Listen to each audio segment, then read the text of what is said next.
What's happening, everybody? Welcome into another edition of the Mac and Reed Show right here on Second City Gridiron. Follow at Second City Gridiron for all your Bears news. Subscribe to our YouTube channel if you don't already.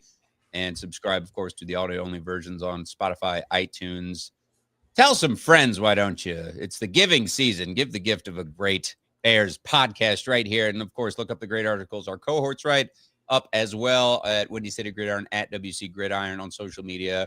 Got great lineups every week, making monsters, Bear and Balanced, Bears banter, Bear bones, Bears over beers.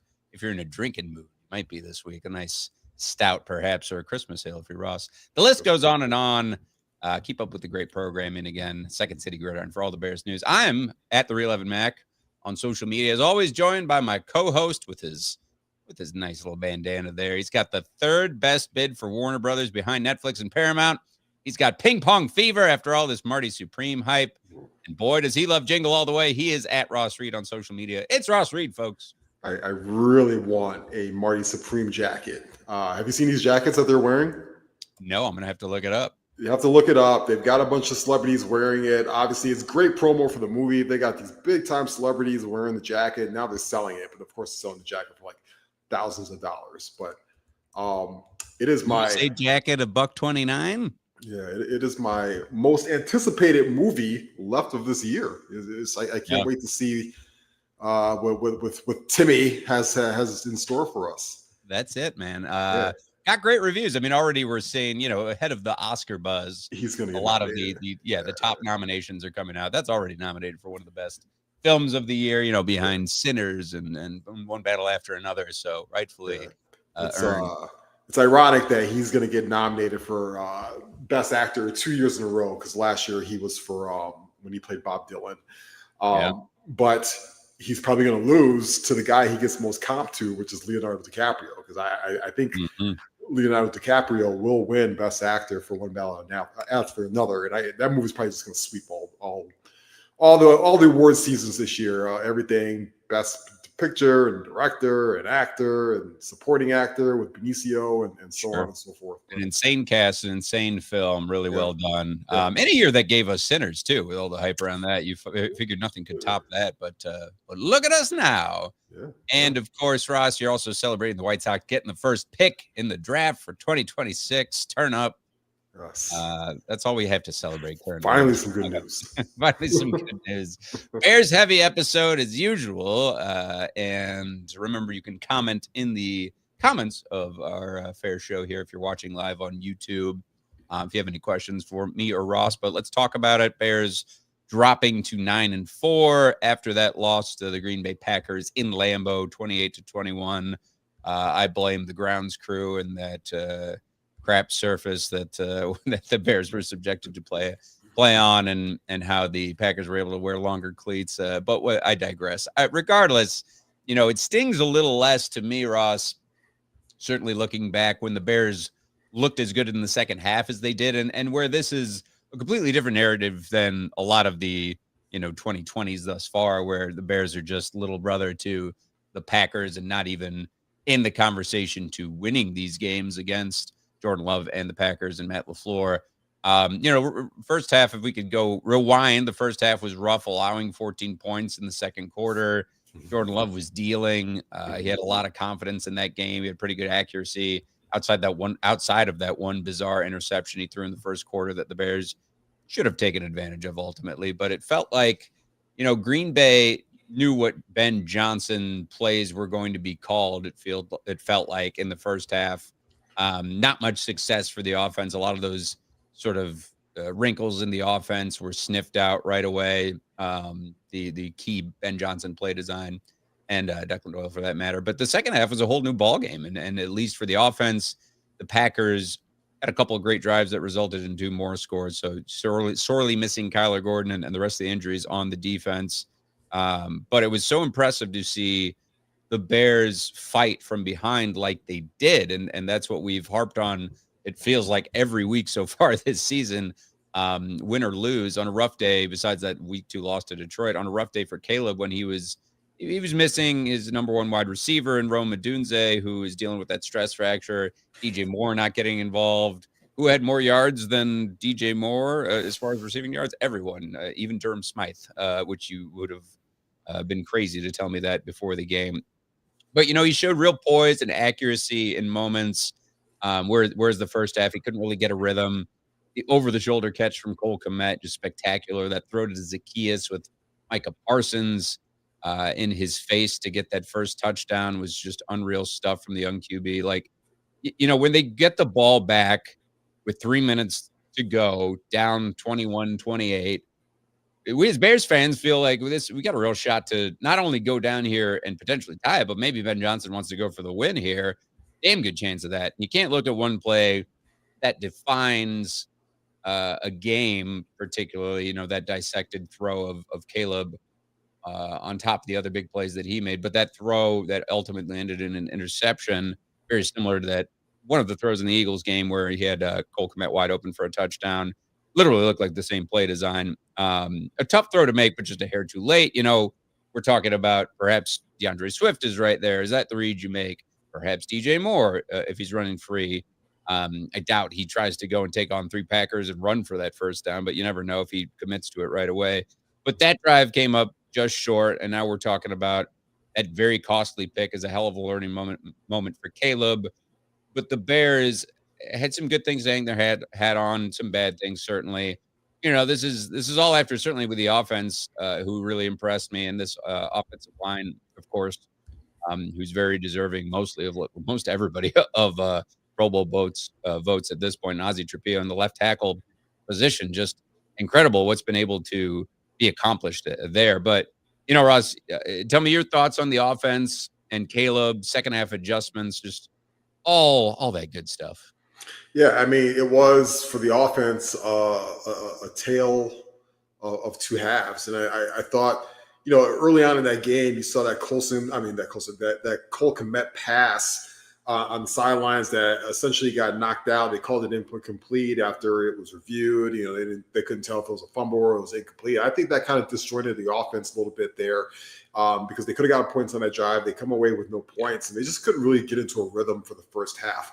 I am, watching that game, especially the first half, how pissed off are we as Bears fans at the Cowboys for allowing the Packers to get Micah Parsons, because he was absolutely wrecking almost every single play. He was in Caleb's face early and often and really just allowed them to not get into a rhythm. And credit to the Packers. That's why they went out there and they got a guy like that, is for those exact moments. And if you're a Bears fan, you're like, what the hell, man? This is why we didn't want to see this guy in this division. You could have traded him somewhere else.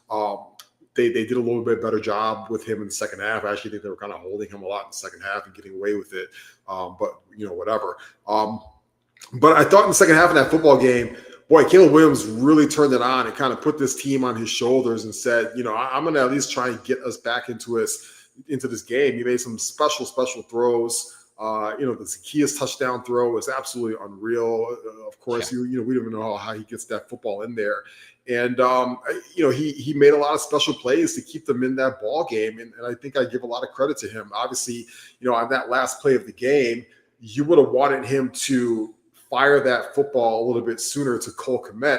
It's a difficult play. It's the same play that they ran, against the Eagles in the game before on Black Friday that did lead to the touchdown pass. Obviously, Cole Kmet was open, but I thought the Green Bay defender also made an outstanding play. You have to guess sometimes, I think a lot of people this week they're blaming Caleb for not getting the ball there. I mean, you have to realize that guy peeled off of DJ Moore and sprinted towards Cole Kmet. And he just made an amazing athletic play. And sometimes that happens. Yes, Caleb was a little bit late with the football, but it's a bang play. It's a bang situation. The fact that the Bears were even in that football game for that to even happen is a plus considering how that game started.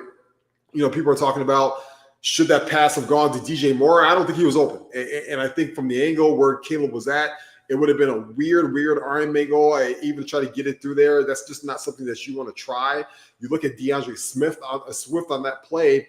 His head wasn't turned around until at that point, Caleb was already committed to going to down the field with Cole Kmet.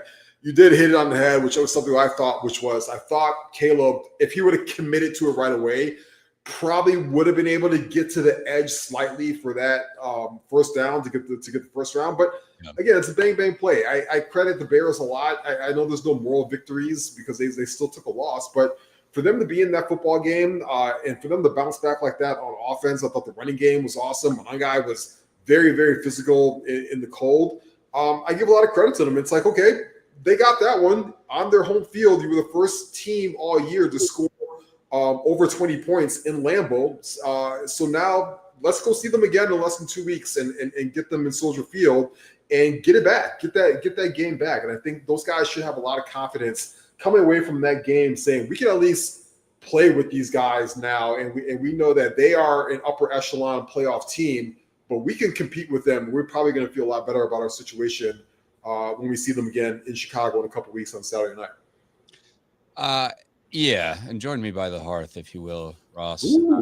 Yeah, baby, we got a little Christmas background, feeling festive as I quote Ben Johnson here, and he talked about Caleb Williams sort of leveling out because it's been up and down. We've seen incredible throws and everything in between, but he said, quote, there's certainly some that you talk about each week where I feel like guys are open and we can certainly give them the ball on time, give them a chance to run after catch and all that. And then there's that mix of, oh my gosh, that's one of the most incredible plays I've ever seen in my life type of deal with him.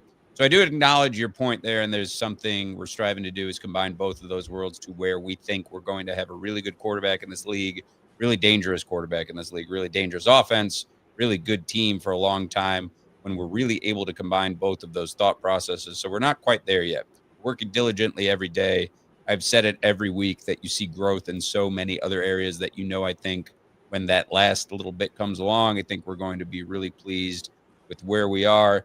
And that, leads me to, again, the second half just being completely different. And even before that ultimate interception with Caleb Williams, you don't see a ton of guys in their second year with the day that he had running away from Micah Parsons and really getting a lot of pressure, just offense not going his way, offensive plays not going his way, to rally his team like he did. Again, you're without Rome Odunze, who is a phenomenal security blanket and who is no doubt to me the number one wide receiver on this team, as you predicted early on in our preseason shows, Ross. Making a start to Luther Burden, whose stock is way up. The throw to, Colston Loveland still to put them, within a score. Huge plays where, all this talk about his accuracy and his stat line has been called into question.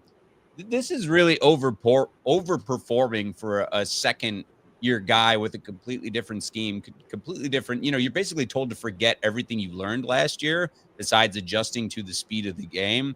So with that said, you kind of give him a pass and say, all right, this is, again, he's been very mistake-free for me this whole season. He's been very good about throwing the ball away, and you just had no other option in that instant. When you talked about it, DJ Moore, you'd have to do some crazy Pat Mahomes sidearm, maybe a tight window. There's a chance it might have a better odds. Maybe you throw a little better of a jump ball to the back of the end zone. We don't know, but he's just too late of a read regardless. I mean, you also make the case that Ben Johnson tries to really, you've been running the ball well enough, just put an extra tight end in there, put an extra lineman in there and just go get the yard, get a fresh set of downs. Regardless, it's, you hit on the important thing is Bears are going to remember this, and they have the benefit of playing this team. They got the Green Bay got this one right in their house.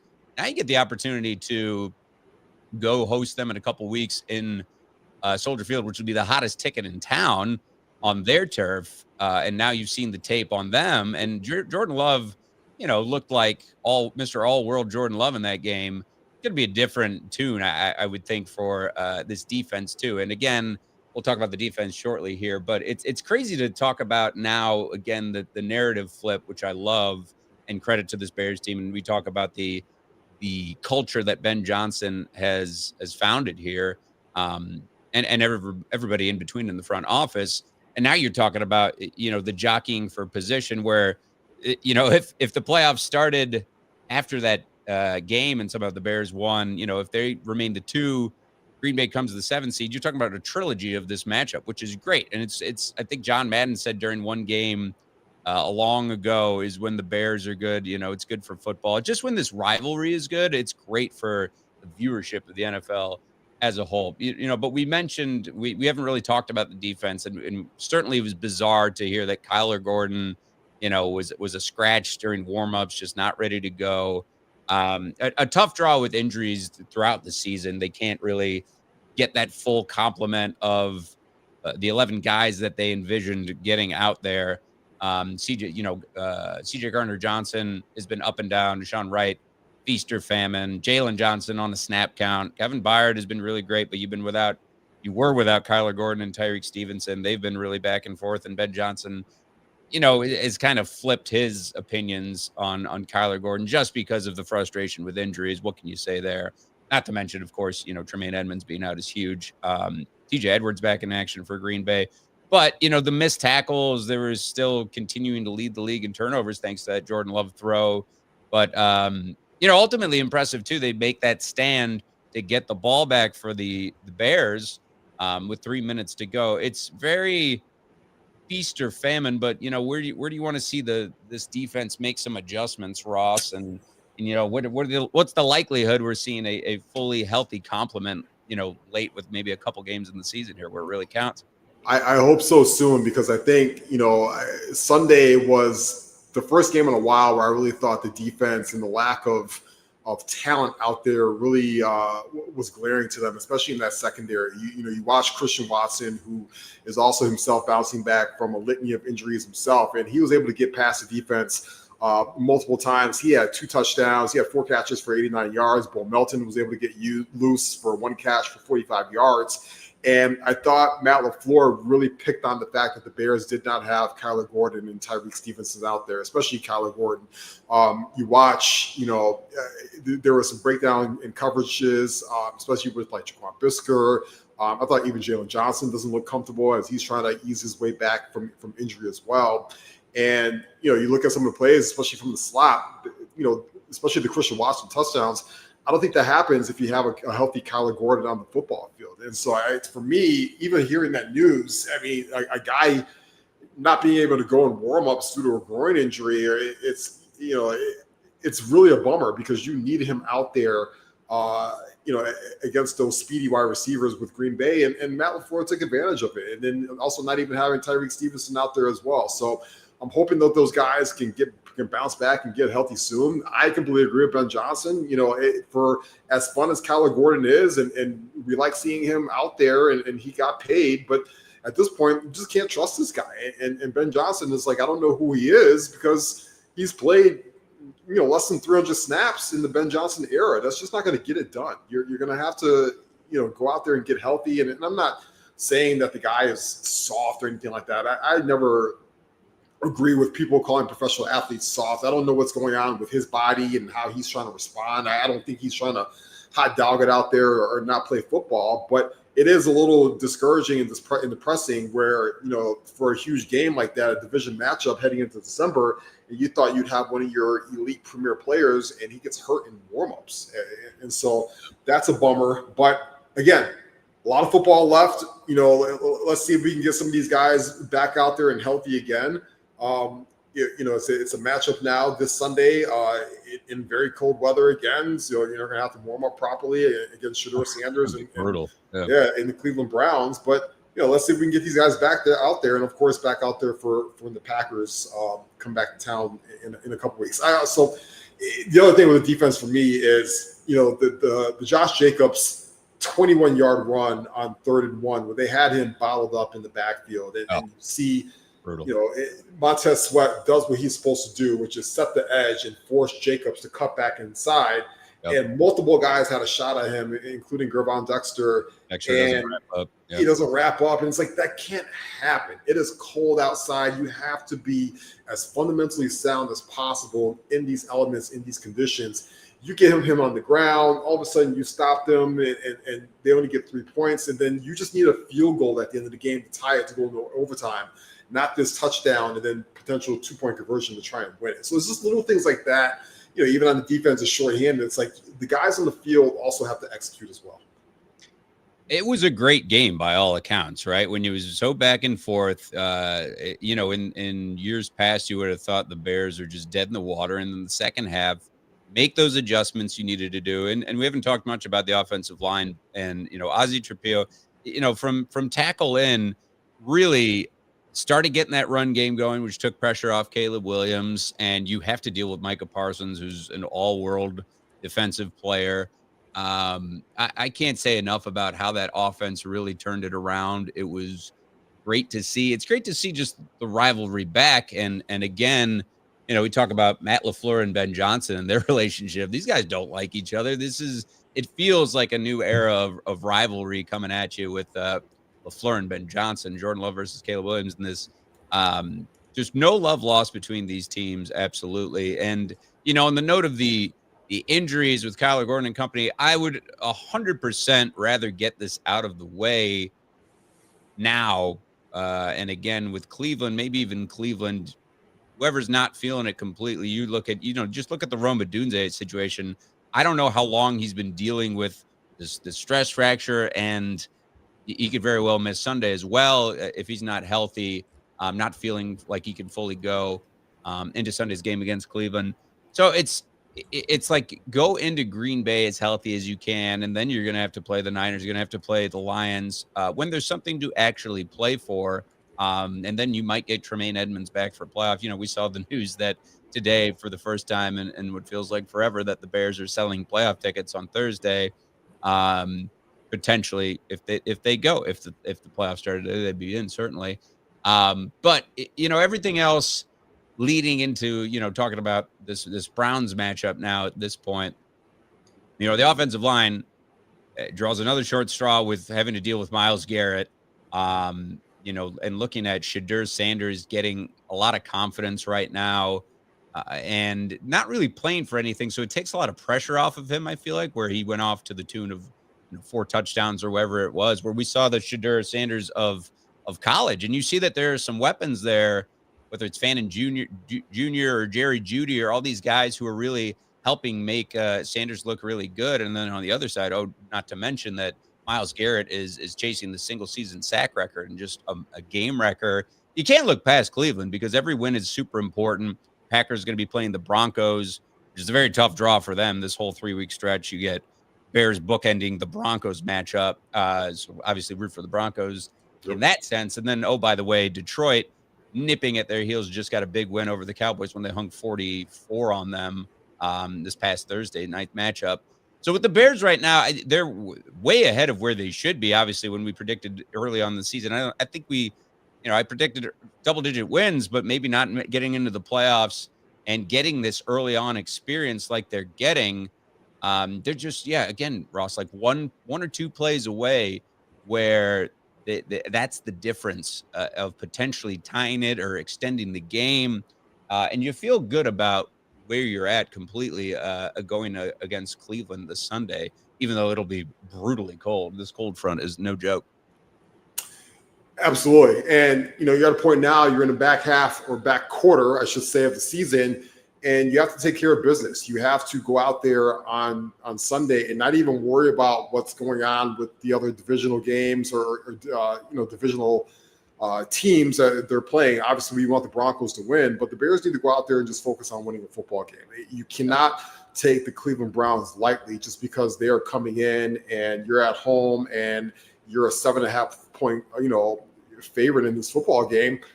That's still Myles Garrett over there. He's going to finish the season with over 20 sacks. And that's still Quinshon Judkins over there. And Shedeur has made some passes the last couple of weeks. So you can't let him catch you and beat you deep, Jerry Jeudy and stuff like that. So you still have to go out there and you have to execute.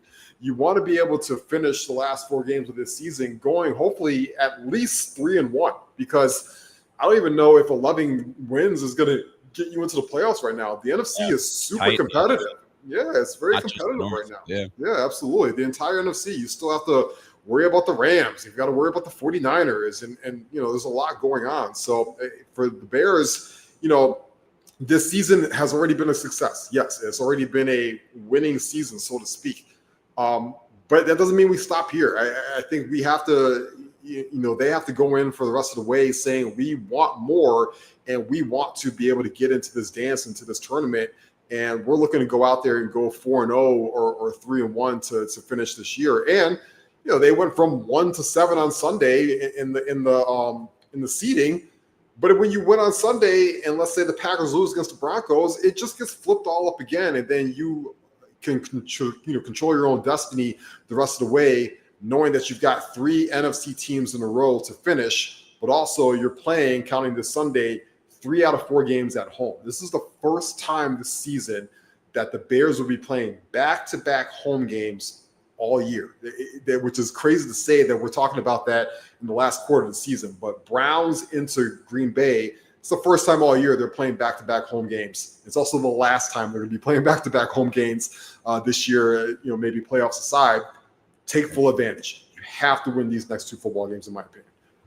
Yeah, and so impressive too, Ross. Again, just how the resilience and the narrative, which I had a quote from Ben Johnson just about their record, and I appreciate the mentality. Said, "quote We'll be a playoff team once we earn enough wins to become a playoff team. Right now, we're a 9-win team. I don't think 9 wins is going to get you in this year. You just talked about 11. So we have to do what we can to get enough wins to find a way to get into the tournament." I don't know of anybody who calls it the tournament, but I like that. But again, the culture, like, we don't get a good, better, best. It's a very reflective moment and control. You saw Caleb Williams take accountability, blamed himself for that interception. And what else do? You put it in the rearview mirror. You learn from what you did right, what you did wrong, and you prepare for whoever's in front of you. And again, Browns are no slouch with all those weapons. You talked about Judkins and the run game, where the Bears have been really struggling on defense. They do play pretty well at home. They get to tighten it up and have back-to-back home games. Build that momentum, soundly beating the Browns, you would hope, and then preparing to come right back to Soldier Field the following Sunday. It could be a snow globe out there. Mm-hmm. And again, getting revenge against the Packers is ideal for sure. But, you got to bottle up Myles Garrett. You got to double team Myles Garrett all game long, you would think, with this Browns team playing against them. I think, Montez Sweat is, you talked about getting that penetration and how Gervon Dexter didn't wrap up. And there's been some plays where he's right there and he's had a sack a game for God knows how long. He's making his presence felt. I challenge those other the defensive linemen like Austin Booker, get a spark under you. Gervon Dexter, certainly, we haven't seen much of Grady Jarrett at all, who's looking like a bust. Like, take veteran leadership and also just go and get some penetration. Certainly Dennis Allen, I think, is up to the task to get some, particularly interesting blitz packages out there against Shedeur Sanders and make a young quarterback uncomfortable. And then the offense, do what you've been doing and lean on that run and the 1-2 punch of the Bruise brothers, or whatever we're calling them now, of DeAndre Swift and Kyle Monangai, are, they could go off for just as many yards as they did against the Eagles. Lean on that and the rest will come. I think, that great chemistry that we saw with Luther Burden and Caleb Williams was awesome to see. And again, DJ Moore, you're not going to see a negative game like that again all season. Mark my words. And he's frustrated, and that whole narrative, you got to ditch that. Y'all are a team. You got to get it together. As far as whoever is called upon, you do the best you can. I also saw just a lot of criticism of Cole Kmet falling down and what have you. And unfortunately, again, we talked about the playing service. The Bears players were just falling down left and right. It was a slick field, and just that's the, kind of the luck of the draw. If you're the Packers, obviously you may be thinking I did something to the surface, but their players were slipping all over as well. But Cole Kmet, you got to see what you saw in previous games where you keep a play alive, you move the pile, and just continue to run the ball well, and that will just pay dividends for you. I think, opening up the passing game and building up some confidence with Caleb Williams and notching a win to get to double-digit wins. You've got to, we look at the Browns coming into this game, their starting center is out for the year. They lost him in Postage. They've got Jack Conklin, their right tackle right now. Looks like he's going to be out. He's got a concussion right now, and so they're banged up on that offensive line. And you get a rookie in there. Also, Tevin Jenkins looks like he's going to get the start as Wyatt Teller is also hurt. So they're going to be starting 3 reserves on that offensive line. You got a rookie quarterback who likes to hold on to the football and do what typical rookie quarterbacks do, which is hold on to it for a little bit late. We already talked about the weather conditions. You have to play into that kind of advantage. It's going to be cold. This is his first time in Soldier Field. I think anybody that goes to the first time in Soldier Field with that crowd noise, with that wind in those elements, it is a smack in the face, no pun intended, as much as the Chicago wind can do to you. And you have to use that to your advantage. You've got to be able to get a push on that defensive line and make him uncomfortable in the pocket.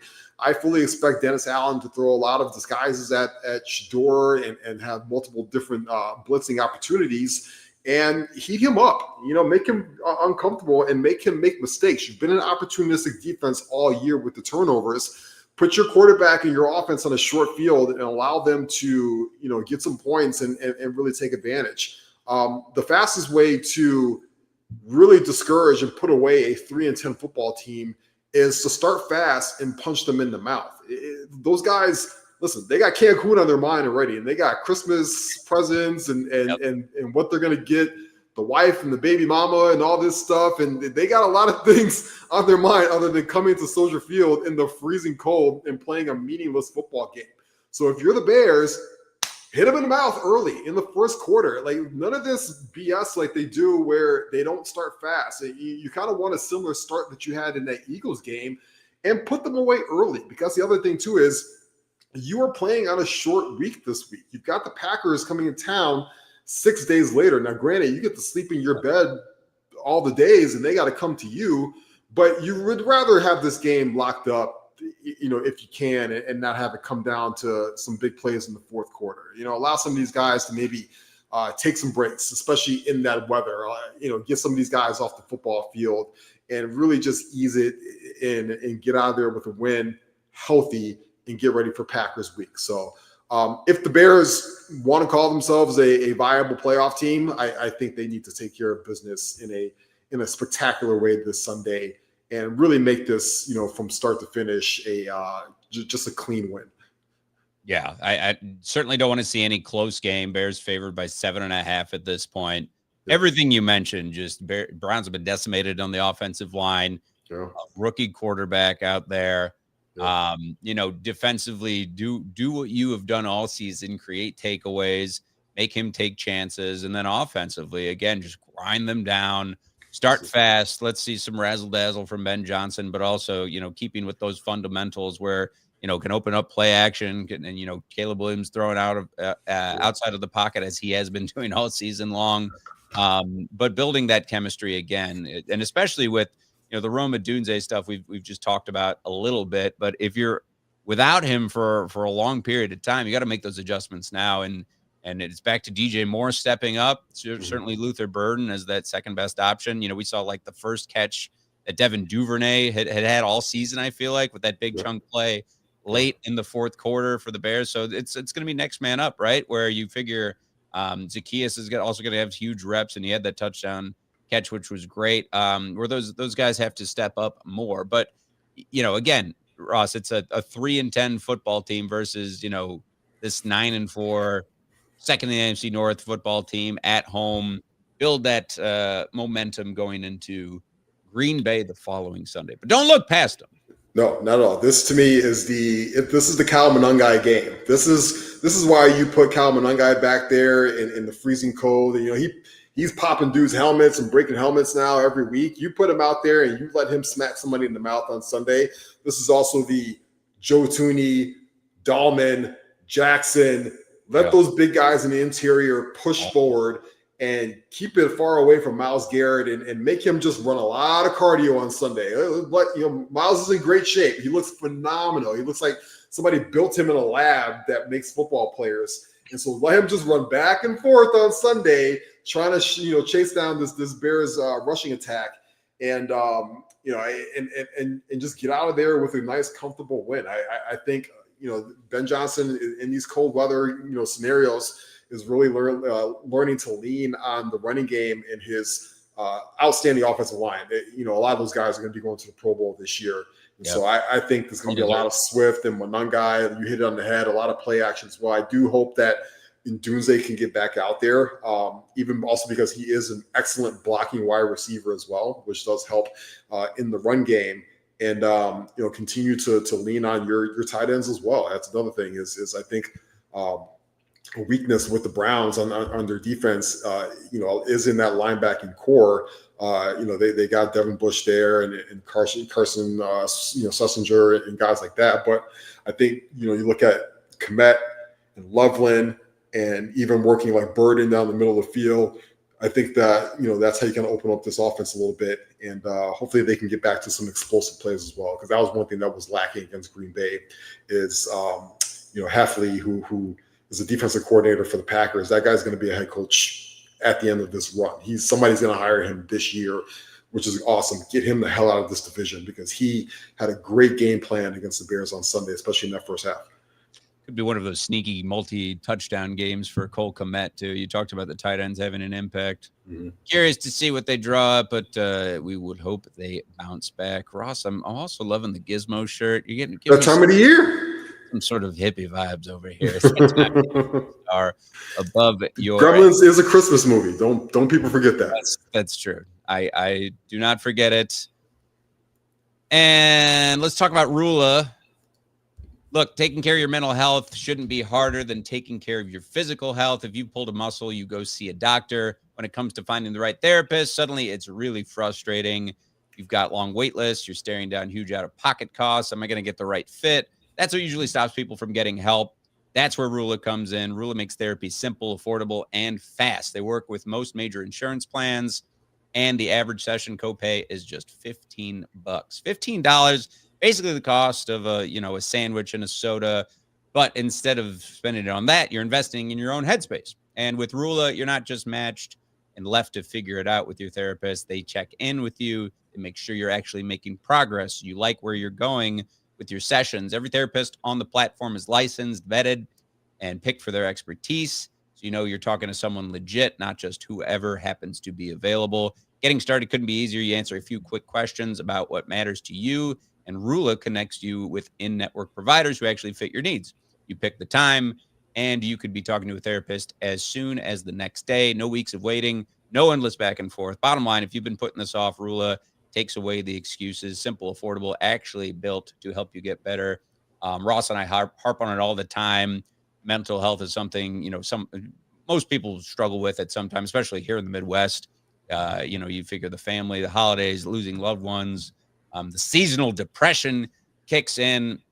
It's tough on you. Don't put it off. Rula, again, connects you to over 15,000 licensed therapists and psychiatrists nationwide. They cut out the guesswork by matching you with someone based on your needs, preferences, and state requirements, so you're not wasting time with the wrong fit. Again, therapy that doesn't break the bank. Rula works with most major insurance plans. Sessions can cost as little as $15. In some cases, even $0, depending on your benefits. I like the sound of free. Full support from start to finish. Rula isn't just a directory. They help you book the appointments, stay on top of your schedule, keep track of progress so you actually get somewhere with therapy. Top tier providers only. That's a great guarantee. Every therapist on Rula's platform is licensed, vetted, and chosen for their expertise. You're not rolling the dice. You're talking to legit professionals who know how to get results. Everything in one place, whether it's therapy or medication management. Rula makes it simple to get the full scope of care you need. No time wasted navigating between platforms or offices. So don't waste time. Rula.com/gridiron. Thousands of guys have already used Rula to finally get the care they needed. Don't put it off. Go Rula.com/gridiron. Tell them Evan and Ross sent you. Get started today. That's RULA.com/gridiron. Take the first step, get connected, and take control of your mental health. 100%. Please take that time, especially this time of year. Like you said, it's cold. You haven't seen the sun in 3 weeks. There's snow on the ground. That's not going to go anywhere until April, May. It's the holidays. You're dealing with your family, with loss of family, people not there for you. So please take the time and also get a head start on the new year. If you're going new year, new me, there's no better time to start now and get a head start on it. Go to Rula.com And speaking of mental health, are we sure Philip Rivers is okay as well? Because 44 years old. That's a segue, folks. And he wants to play football on this Sunday? He's not okay. He's nuts. I too am 44 years old, and the last thing I want to do is go see the Seattle Seahawks defense for fun on Sunday. So, Philip Rivers, I hope you are okay as well. We know this. He's never been sane, and it's such a good segue, Ross. But I mean, yeah, Philip Rivers back in the league at 44 was not on my NFL bingo card. Good Lord. But, you know the relationship he has with the organization. And I guess Carly Urso is like, Philip, we need you. We need you. We need your fiery spirit. Bring the kids if you need to. He's just lugging them all in the private jet, packing in there. Crazy. And that's all to say. It's so unfortunate of a break to lose Daniel Jones to an Achilles injury with the way the Colts season had been going. Not only do they lose in the division to the Jaguars in a tough one, that's brutal, where they lost 36-19. But losing Daniel Jones, and he knew right away. You all these guys know right away the Achilles injury. You know right away. You hear the pop is you've torn an Achilles before, Ross. We talk about it. But just brutal. And where do you go from here is the big question. And obviously, Philip Rivers not going to start right away. But you're looking for next man up for the Colts. And what was a promising season, Jonathan Taylor stock down. Like, this is just all falling apart, and then the Jaguars sweeping in to really take advantage of it right now. And don't look now, the Texans just beat the Chiefs. And so that's, we talk about the exciting divisions in playoff football as we round out this year in the regular season, as we go over the scores. And that AFC South is real spicy. The AFC North going back and forth between Baltimore and the Steelers, and AFC East. Buffalo is right up there, and they're, jockeying for playoff position with New England at this point. We talked about the Rams and how they're just a wrecking crew and just throttled the Cardinals in a divisional battle 45-17. I talked about how the Lions won on Thursday night in 44-30 in very convincing fashion, where you saw how good they can be putting up 40 plus points. And then the Monday Nighter was great too. And the Eagles are a little bit in panic mode, where you see them fall to 8-5 and the Chargers win in overtime 22-19 in a weird game. It must've been the Monsteropolis effect, where, there were turnovers everywhere. Outside of that, it's just been wild stuff. The Broncos, the first team to 11 wins, 11-2 on this 10-game win streak. And again, they're playing Green Bay. We'll talk about that shortly. The NFC South, it's like, who's going to come out on top here? And are they even a threat to the rest of the conference as a whole when the Buccaneers let one slide against the Saints? That was bad, losing 24-20. And then, again, the Seahawks, really, you talked about how good they are, 37-9 against the Falcons. And JSN just on a mission to be the top leading wide receiver in the league. Certainly almost has it wrapped up at this point, but he's getting 2 touchdowns a game and just a fantasy football team manager's delight if he's on your team, which is on mine, which is awesome. Shout out JSN. What else did you notice as we're talking, only a few weeks left in the regular season here, Ross, in week 14? What'd you like? What didn't you like? Obviously, we did not like the Daniel Jones injury and any injuries, but I mean, I think it's the fact that the 2 Super Bowl teams from last year are potentially in trouble. And, is this the end, at least for now, of the Kansas City Chiefs? They lost another football game against the Texans. Andy Reid, he goes for it 2 times in his own territory on 4th down in the 4th quarter. And I don't really understand it. I know you have Patrick Mahomes, but your offense has been struggling all game and all year long. And your defense actually was playing well in that football game. I would have punted it away and forced CJ Stroud to beat you on a long football field. But now the Chiefs are essentially fighting for their lives. They're virtually eliminated at this point. And it's going to be interesting to see what their offseason looks like. We all fully expect Travis Kelce to retire and go get married to Taylor Swift and go and make little country pop babies. And what happens with Andy Reid? Does he want to stick around, or does he walk off and give this whole thing to Matt Nagy? They're going to have to retool on offense as well with a couple pieces. And then the Philadelphia Eagles, I mean, I was watching that game for most of the evening last night, and Jalen Hurts just does not look like the same guy that he did in the playoffs of last year, in the regular season of last year. They can't get anything going offensively. They finally started to get a little bit of juice in the second half there, and of course, was able to get that game into overtime. But there was another interception, and he turned the ball over. He turned the ball over twice on one play yesterday, and I know that because I had him on my fantasy team, and he lost 5 points from me on one play. I never even seen that before. He threw an interception, got the ball back, fumbled that, and then lost the fumble. And I was like, what the hell is going on here? So, it shows that this year has certainly a lot more parity, around the league right now. I think we're heading into December, the second week of December, is going to be going into next week. And I still don't know for sure who is the elite teams are in the NFL right now. Right now, as it stands, the New England Patriots are the 1 seed. They've got the best, record, or I should say they're tied for the best record with the Broncos. And I do think the Patriots are a very good football team, and they were on a bye week this week. But, they have also had a pretty soft schedule. But right now, you've got the Broncos and the Patriots at top. 2 second-year quarterbacks in Bo Nix and Drake May. And then you look back in the NFC, and even though the Rams lost the week before to the Panthers, they're right back at the top again at 10-3. The Packers have won 4 games in a row as well, and it's very, very competitive. It's gonna make for an interesting finish here the next couple of weeks, and these games this weekend become all the more important, as we start to look ahead here to week 15. I mean, obviously, we've got our own very important game that we're focused on with the Browns coming to town. But, you start looking around, Buffalo has to go to New England, and Buffalo certainly wants to be able to stop this New England train that has been full speed ahead right now. You start looking at Green Bay, Denver is just a huge, huge game. Gigantic 325 games, yeah. Gigantic. I was going to say Rams, Lions, right? If the Lions lose this game, their season is basically essentially done as well. And then the aforementioned Colts going to Seattle, and is Phillip Rivers actually going to play meaningful football in that game against the 12th man in that vaunted defense in that very, very tough building the plan. So, it's going to be a fun one this weekend. We're starting to sphincters getting a little bit tight around the league right now as we figure out who's going to be jockeying for position. 1 seeds are turned into 7 seeds and vice versa, and all over the place. So, and of course, the big thing this time of year is you just don't want to see guys get hurt.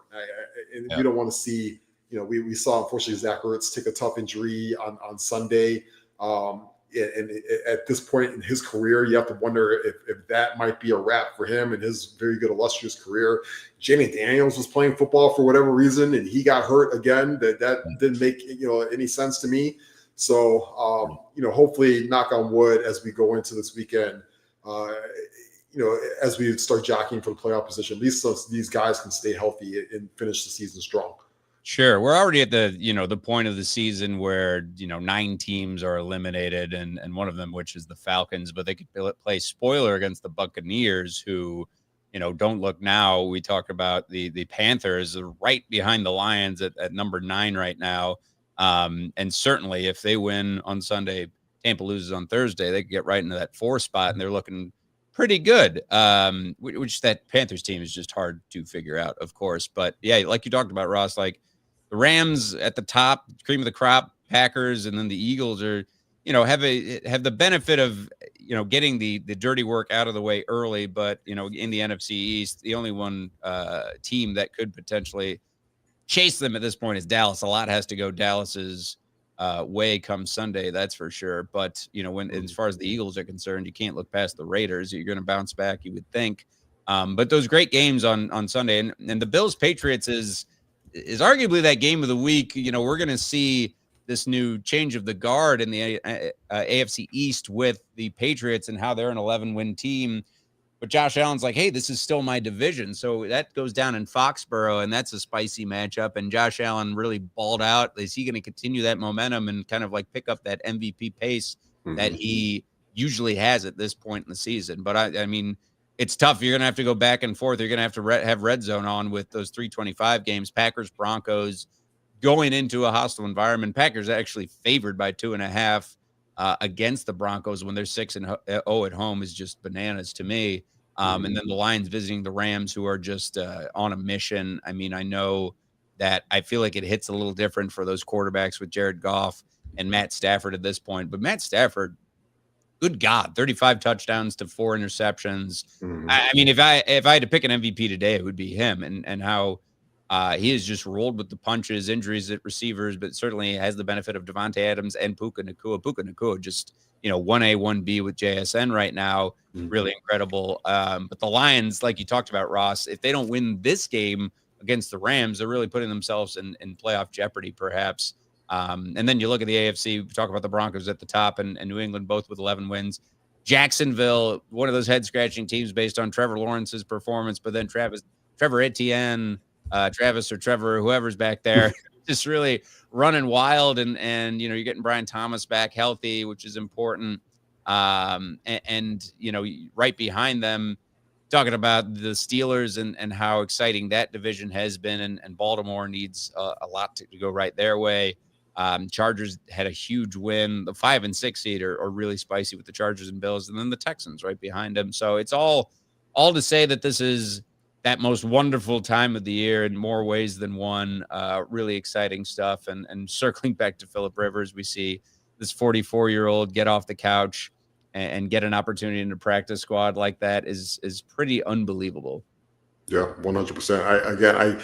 I can't even fathom what he's about to attempt to do. I mean, more power to him. I tweeted earlier. It looks like it's like one of those Disney Plus shows or like a Hallmark Channel movie where you see like the old guys start to come back. Played by Dennis Quaid, right? Yeah, absolutely. Man, imagine having like 12 kids and then not liking them so much that you want to disappear for the holidays and go out there and get a hit again. But I think it'll at least make for some fun theatrics. I was also trying to rack my brain today as to how many quarterbacks do you even go down the list before you even call Phillip Rivers to get him in for a workout. I know they said he's in good shape, but you got guys out there like Nick Foles you could have brought in and things like that. I know Andrew Luck wouldn't do it, but Andrew Luck is still considerably younger than Phillip Rivers at this point. And wouldn't that have been a cool story if they were able to talk that guy out of retirement for a few weeks? And then, of course, it leads me to the theory of why aren't guys like Joe Flacco and Jameis Winston just like artificial QBs for the entire league? They should just like be able to sit in a pool that says, all right, if that team doesn't need Joe Flacco for this week, then let's go send him to Indianapolis. And then after that, oh, by the way, Atlanta needs a guy. Let's go send him down to Atlanta. And Joe Flacco should just be able to bounce around the league from week to week and help out any team that he wants to. Same thing with Jameis Winston. That makes the most sense in the world. Jameis Winston, who is just one of the most entertaining quarterbacks out there, as we know, and such a great locker room guy. But like you talked about, him and Flacco, it not just give you a chance to win certain games, which they both have for their respective teams, but also legit, locker room guys who you can get behind. And Phillip Rivers, I mean, all due respect to him and such an illustrious career and fire. I remember his going back and forth with Jay Cutler, and he just, certainly not shy about mouthing off to officials and coaches and quarterbacks alike. And I'm picturing in the Dennis Quaid movie, just Randy Quaid saying, "You're too old, Phillip. Go back to the couch." As Cousin Eddie, perhaps too. So absolutely. That leads us to any holiday plans that you got coming. Oh, Ross, I forgot. Am I pronouncing this right? Rock Kalowski?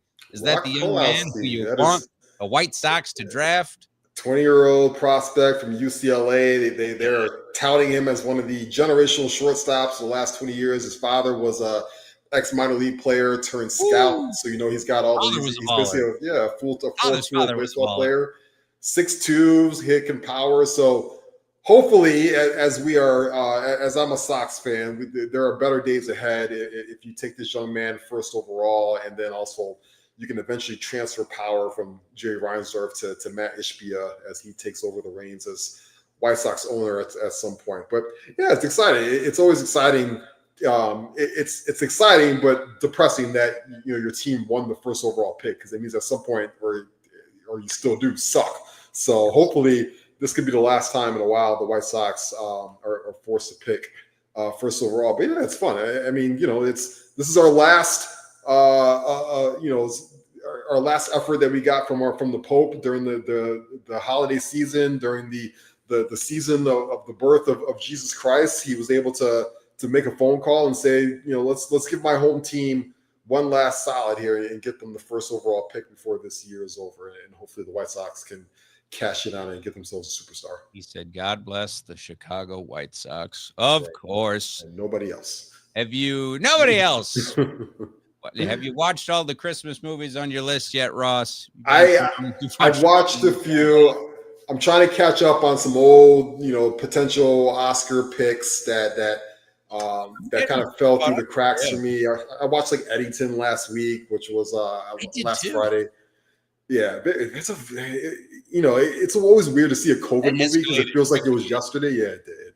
Yeah, it's like a COVID No Country for Old Men kind of feel to it. But I enjoyed it. It was a good movie. I'm catching up on some TV shows like Pluribus. I don't know if you're watching Pluribus on Apple Plus. Check it out.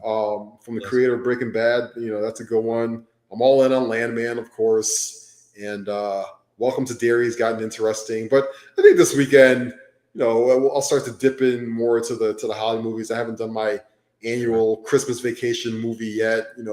Speaking of Randy Quaid, Cousin Eddie, Shitters is full. Yep. I'll start dipping into it.